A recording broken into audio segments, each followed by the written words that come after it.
Olá pessoal, tudo bem com vocês? Aqui é o professor Volney, sou professor de ciências, estou aqui para mais uma aula onde o objetivo principal dela é falarmos sobre ligação iônica. Eu conto hoje com o auxílio do Natan. O Natan estará lá interpretando a aula, lembrando que eu sou o professor Volney, beleza? Bom gente, nós vamos ter como objetivos para a aula de hoje identificar quais são os critérios utilizados pelos átomos para que eles se aproximem e troquem elétrons, para que um átomo receba elétrons e o outro doe elétrons. E será que eles vão continuar se chamando átomo?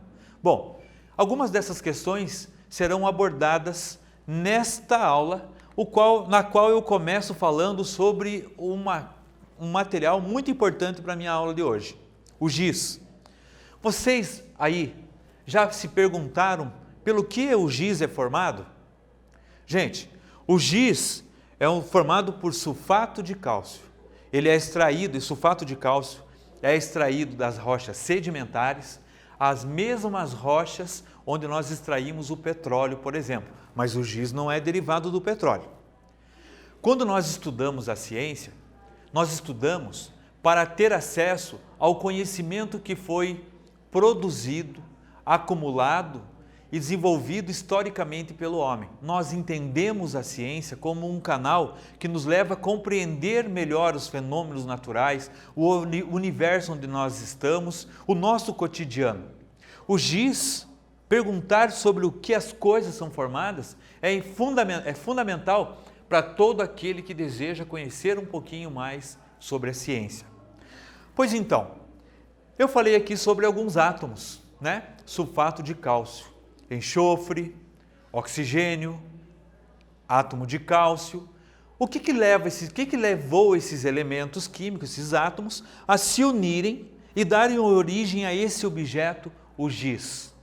Pois bem, gente, existem algumas características que nós precisamos discutir.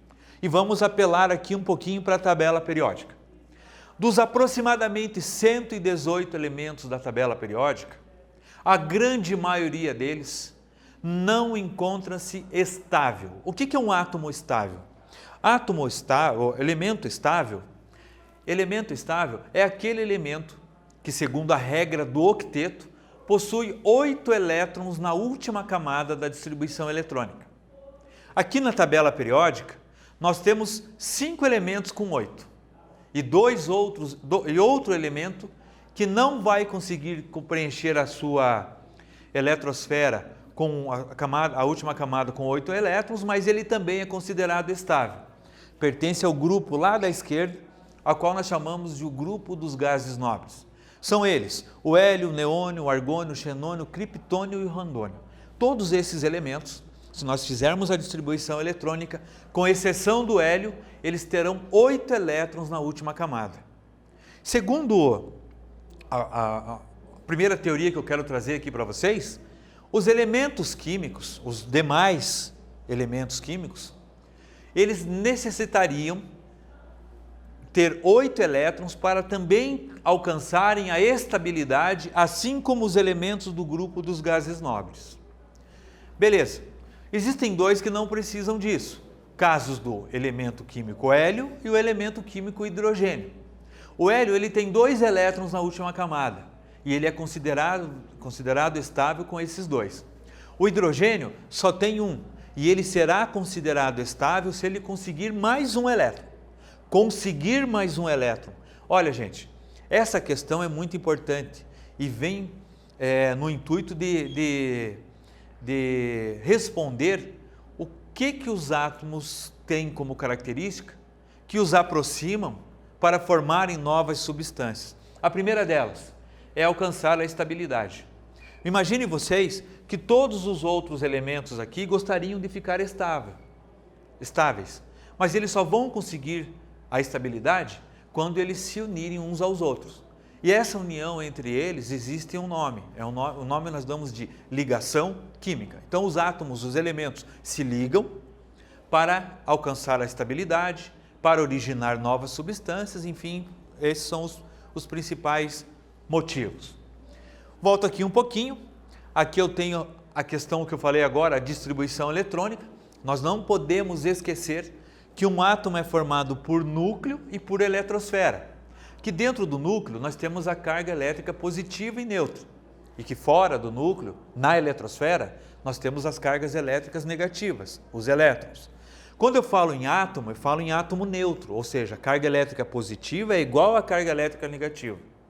Então, se eu tenho um átomo, por exemplo, de determinado elemento que tem 50 prótons, carga positiva igual a 50, isso quer dizer que ele vai ter 50 elétrons distribuídos na eletrosfera, ao redor do núcleo. Essa distribuição, ela responde a alguns critérios. Segundo o Niels Bohr, que nos mostrou primeiramente que existia a eletrosfera, ele inventou algumas tabelas. Uma delas que a gente pode verificar é aquela tabelinha que está ali do lado, né? A tabela da distribuição eletrônica, que nos mostra as camadas, né? Os níveis eletrônicos e a quantidade máxima de elétrons. Então eu tenho lá camada K, L, M, N, O, P e Q. A mais próxima do núcleo é a camada K, a mais distante é a camada Q. Todos os átomos terão isso? Não. Dependendo do átomo, ele vai ter todas as camadas. Dependendo do átomo, ele vai ter apenas uma. Por exemplo, o elemento hidrogênio, ele tem apenas um elétron. Se ele tem um elétron, por que ele vai ter todas as outras camadas? Então ele só vai ter a camada K com um elétron. O elemento lítio, ele vai ter 3, porque ele tem 3 elétrons. Ele tem prótons 3, elétrons 3. O lítio, se vocês observarem lá na tabela periódica, ele tem 3 elétrons, portanto ele vai ter 2 elétrons na camada K, que é o máximo que a camada K consegue absorver, e vai ter aquele 1 que sobrou na camada L, ele vai ter só 2 camadas. Tá bom, gente? Repito, os elementos químicos precisam ter 8 elétrons para serem considerados estáveis, e na tabela periódica nós não temos estabilidade na sua grande maioria. Nós temos, com o avanço das tecnologias e da ciência, nós tivemos uma importante participação desse cientista, a qual nós vamos chamar de Linus Pauling. Ele foi considerado um dos principais responsáveis sobre os conteúdos relacionados à ligação química, beleza? E ele, o Linus Pauling, ele desenvolveu um diagrama, olha só gente, um diagrama no qual, com esse diagrama, eu consigo distribuir os elétrons de um átomo, ficticiamente, ou seja, de forma, né, de uma analogia que nós estamos usando, nós conseguimos distribuir os elétrons de um átomo para que a gente possa entender quantos elétrons ele terá na última camada, a qual nós chamamos de camada de valência, e aí sim, interpretarmos se esse átomo ele vai doar, vai receber, vai partilhar, o que vai acontecer com esse átomo para que ele possa alcançar a estabilidade. Lembrando, estabilidade é quando ele tem 8 elétrons na última camada, desde que ele não seja nem o hélio e nem o hidrogênio, que ficam estáveis já com 2 elétrons. Beleza? Vamos entender um pouquinho esse diagrama, o diagrama de Linus Pauling. Ó, esse diagrama eu construí ele, eu desenhei ele aqui no quadro. É simples, são 4 subníveis. Olha lá, ó.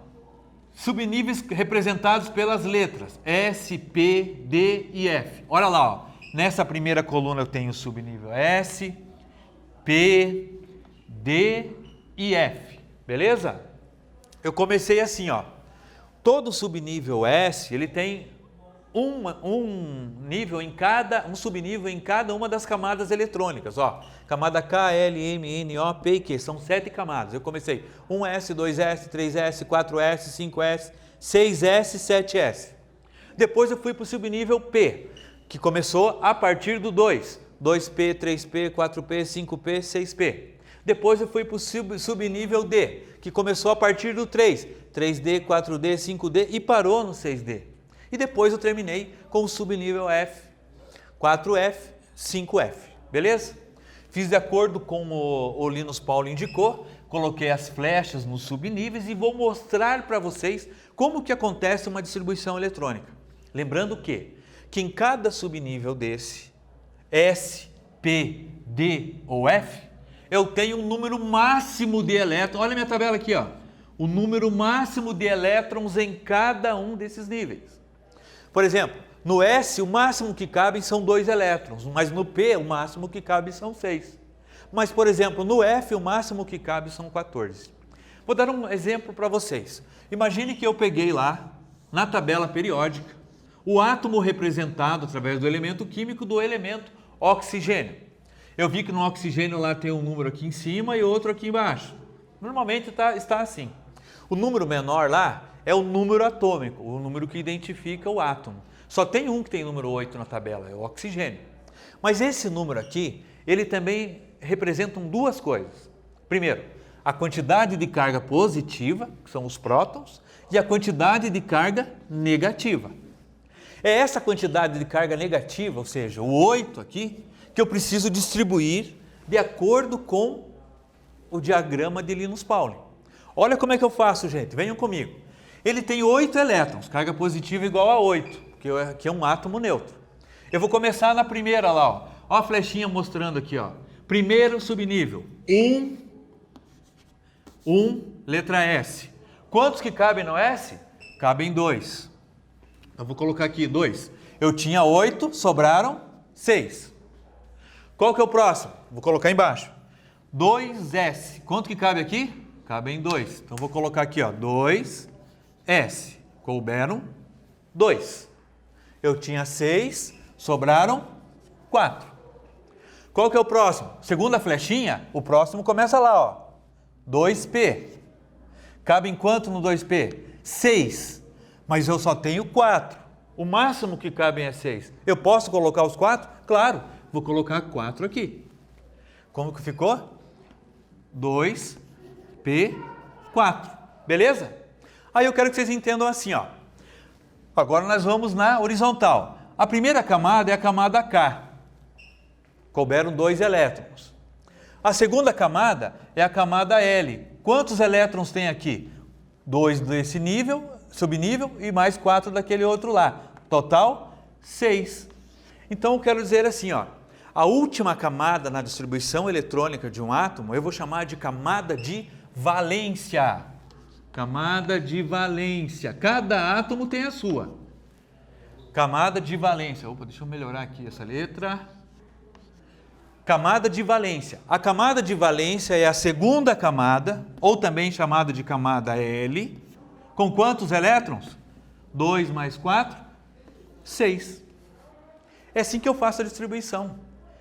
Isso aqui é simples, gente, mas eu preciso exercitar. É interessante pegar 5, 10, 15, 20 elementos aleatórios na tabela periódica e fazer a distribuição de acordo com o diagrama de Linus Pauling. É uma forma importante, é uma dica de como nós poderemos aprender, entender um pouquinho mais a respeito do diagrama de Linus Pauling, a respeito da distribuição proposta por esse cientista.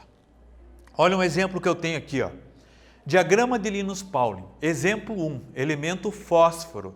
O elemento fósforo, olha lá na tabela periódica, ele tem número atômico igual a 15. Isso quer dizer que a quantidade de elétrons é igual a 15. Quando eu faço a distribuição lá no diagrama de Linus Pauling, olha como é que fica lá, pessoal. 1S2, 2S2 já são 4, 2P6, 4 com 6 já são 10, 3S2 são 12, 3P3, 15. Os 15 elétrons foram distribuídos. Observando na horizontal, para a gente entender quais foram as camadas, os níveis, nós temos lá a camada de valência do elemento fósforo é a camada com 3S2, 3P3, ou seja, 3 mais 2, 5 elétrons na última camada. É a quantidade de elétrons que ele tem na última. Isso mostra que o elemento fósforo ele não está estável. Por quê? Porque ele alcançaria estabilidade se tivesse 8. O oxigênio, como o exemplo que eu citei agora há pouco no quadro, também não alcançou estabilidade. Por quê? Porque ele tem 6 elétrons na última camada. Para ele ser considerado estável, ele precisaria de quantos? 8. É aí que vem a chave. Os elementos precisam ligar-se entre si para que ambos fiquem estáveis. E eu já vou explicar para vocês como que isso acontece. Antes, eu gostaria que vocês vissem aqui a camada de valência do elemento sério. É sério, tá? Esse elemento sério, ele tem uma camada de valência, camada mais externa. Ele tem 58 elétrons para se distribuir, certo? Então, eu quero ver se vocês entenderam. Dado o átomo de sério, lá, tem número atômico 58, quer dizer, ele tem 58 elétrons para distribuir. Qual é o nível mais energético, ou seja, o último nível, né, o nível que tem mais energia? E sua camada de valência? Quantos elétrons ele possui nessa camada? Eu quero saber quanto que ele tem na última camada. Quantos elétrons? Qual é o nível?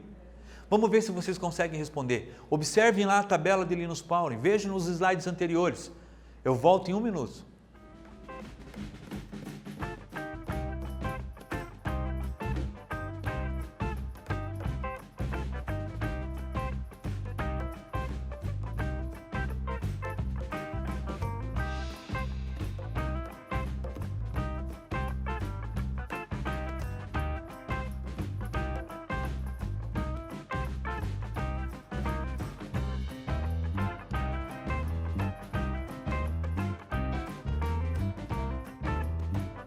E aí, pessoal, responderam? Seguiram lá a tabelinha? Vejam bem vocês agora, olha como é que ficou a resposta aqui, ó. O subnível mais forte lá é o 4F com 2 elétrons. A camada de valência dele é a camada 6, contendo quantos elétrons? 2 elétrons. Quem fez assim, acertou. Quem não fez, tenta de novo com outro elemento químico. Pega outro átomo lá, tenta fazer. Tá? Vamos ver se vocês entenderam mais uma vez. Ó, agora vamos fazer juntos. Vou dar 1 minuto para vocês e já venho respondendo. Faça a distribuição eletrônica do elemento cálcio. Vejam na tabela, o elemento cálcio possui 20 elétrons. Número atômico 20 elétrons, é um átomo neutro. Vamos lá, só fazer a distribuição e me apresentar. Em 1 minuto eu já volto.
E aí, pessoal, responderam? Muito fácil. Usando o diagrama de Linus Pauling, vocês provavelmente perceberam que o cálcio possui 2 elétrons na última camada. Mas vamos lá, gente. Nós vimos que o cálcio ele está instável, ele precisaria ter 8. Como é que os átomos fazem para alcançar a estabilidade? Bom, eles podem fazer o seguinte. Olha o caso do sódio e do cloro, por exemplo. O sódio ele tem 11 prótons, portanto 11 elétrons. Distribuídos na eletrosfera, nas camadas eletrônicas, a camada de valência é a camada M com 1 elétron só, ele está instável. O cloro também, pessoal, ele tem 17 elétrons, né? 17 prótons, 17 elétrons. Na camada K2, na camada L8, na camada M, 7. Portanto, a camada de valência dele é a camada M com 7 elétrons. Tanto o sódio quanto o cloro estão instáveis, precisariam de 8. Qual que foi a estratégia? O sódio, sempre de quem tem menos para quem tem mais. O sódio pegou esse único elétron que ele tinha na última camada e doou esse elétron para o cloro. Opa, aqui nessa camada, ó. Doou para o cloro. Aí o cloro, ganhando mais 1, ficou com 8 elétrons na última camada. O sódio, por sua vez, ao perder um elétron na camada M, ele perdeu toda a camada M, não tem mais. Agora a última camada fica sendo a camada L. A camada L com 8 elétrons. Então, camada L igual a 8 elétrons.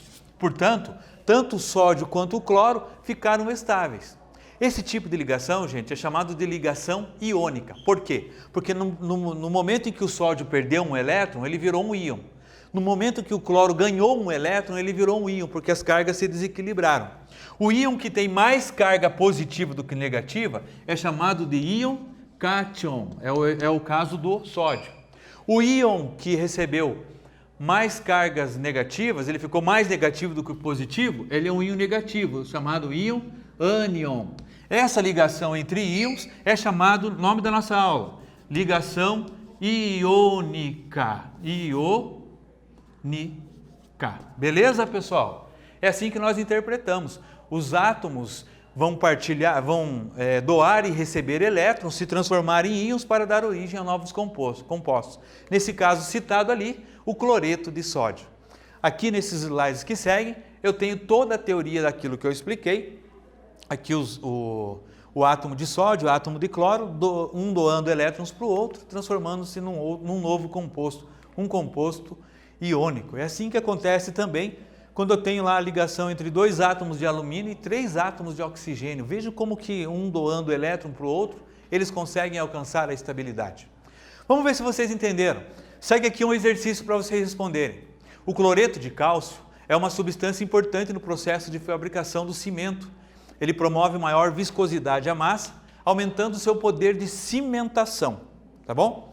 Nessa substância, a atração entre o cátion lá, né, o íon cátion e o íon ânion, existe como eu expliquei ali. Para formar um composto estável, esses íons se atraem, eles têm que formar um composto estável com 8 elétrons, na proporção de 1 para 2, diferente um pouquinho do que eu expliquei, agora tem um deles que vai ser representado por 2 átomos. Ou seja, um cátion para 2 ânions. Sabendo disso, realize a ligação entre esses compostos. Um minutinho e eu já volto. Resolvo.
Olha lá, pessoal, quem respondeu lá, ó, 1 representado o ânion, o cátion, o cálcio, e 2 ânions representado pelo cloro. Vamos ver mais um exercício para vocês. Um elemento, o magnésio, com 12 elétrons, possui configuração eletrônica igual a 1s2, 2s2, 2p6, 3s2. E um elemento Br, bromo, com 35 elétrons, possui configuração eletrônica igual a 1s2, 2s2, 2p6, 2s2, 3p6, 4s2, 3d10, 4p5. Da ligação iônica entre esses 2 elementos, resulta um composto iônico. Quais dessas alternativas está sendo representada ali? Eu já volto.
Quem respondeu lá, pessoal? Alternativa D. Respondeu certo. Bom, nessa aula nós vimos como que as ligações iônicas se procedem. Não podemos esquecer que a ligação iônica é caracterizada pela doação e recebimento de elétrons. É formada por íons cátion e íon ânion. Não esqueçam também que todos os elementos envolvidos com essa ligação precisam alcançar a estabilidade, ou seja, estar com 8 elétrons na última camada. Espero que vocês tenham compreendido. Fica aqui um grande abraço e até a próxima.